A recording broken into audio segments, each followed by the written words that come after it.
The Mariners downed the Chicago White Sox 3-1 on Friday night to snap Seattle's four-game losing streak going into the All-Star break. Perhaps it was fitting on the day the organization announced his multi-year contract extension to keep him managing the Mariners for the foreseeable future. Scott Servais didn't have to endure yet another grinded-out, one-run nail-biter of a decision that has been so common in his 2.5-year tenure. Nope, his team spoiled him with a whopping 3-1 victory over the White Sox instead.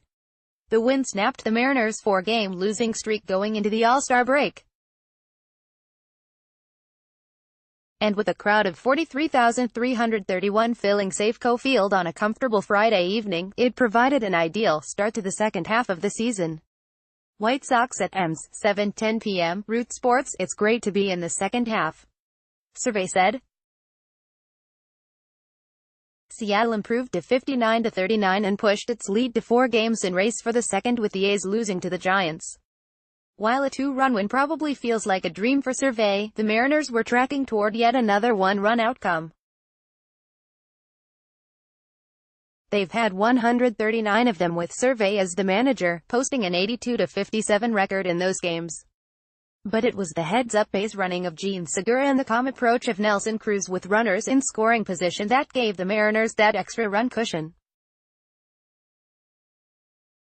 With Seattle leading 2-1 in the 8th inning, Segura, who was standing on second, advanced to third on a pitch in the dirt that bounced just far enough away from Chicago catcher Omar Narvaez. The extra 90 feet gained forced the White Sox to bring in their infield to make a play at the plate, which allowed Cruz to pull a ground ball through the left side for an insurance run and his second run batted in of the night. Any pressure we can put on the other side, it helps, especially those guys that can run, Cruz said. It's good baseball. It's the type of aggressive base running that Servais implored of his team as it came out of the break.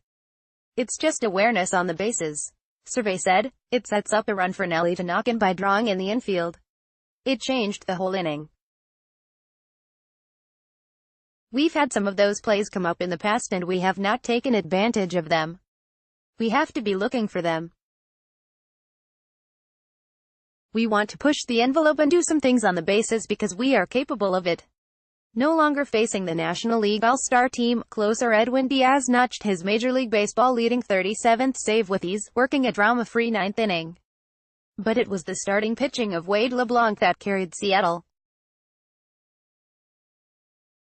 The veteran lefty delivered another outstanding effort, pitching 71 thirds innings, allowing just 1 run on 4 hits with a walk and 10 strikeouts, which tied a career high, to improve to 6-1 on the season. It's Wade's world, Servais said. Changing speeds, using the changeup effectively along with a really good curveball, to strike out 10 in 84 pitches is pretty amazing. In 9 starts at Safeco Field, LeBlanc is 6-0 with a 2.19 earned run average, 47 strikeouts and 10 walks in 531 thirds innings pitched. The White Sox came into the game second in the American League in strikeouts with 904. And LeBlanc used their eagerness to swing early and often to his advantage, staying on the edges, changing speeds, expanding their strike zone and getting soft contact. It was a clinic on pitching precision. The key is working ahead, LeBlanc said. It's hard to get them in swing mode when you are behind in the count. And catcher Chris Herman were able to get ahead, be aggressive and kind of walk them off the plate, so to speak, after that. The double-digit strikeouts aren't something that's common for him. For me, strikeouts are all about execution, he said. I can read swings pretty well and I can understand what they're trying to do, but if I don't execute then they are going to be able to put the bat on the ball because I don't have swing and miss stuff. The White Sox got their first and only run off LeBlanc in the first inning. With 1 out, Leury Garcia doubled into left field and later scored on Daniel Palka's double over the head of Guillermo Heredia in center. A couple of mistakes, and I give up a run, but after that you settle in and kind of get into a rhythm and the flow of the game and start executing, LeBlanc said. Seattle immediately answered in the bottom of the inning against Chicago starter James Shields. Dee Gordon led off with a single, his first of 4 hits on the night. He advanced to third on Mitch Haniger's single to left and scored on Cruz's sacrifice fly to right. The Mariners took a 2-1 lead in the fourth inning. Kyle Seager doubled to right field, advanced to third on Dinard Spahn's bloop single to left and scored on Ryan Healy's hard ground ball to third base.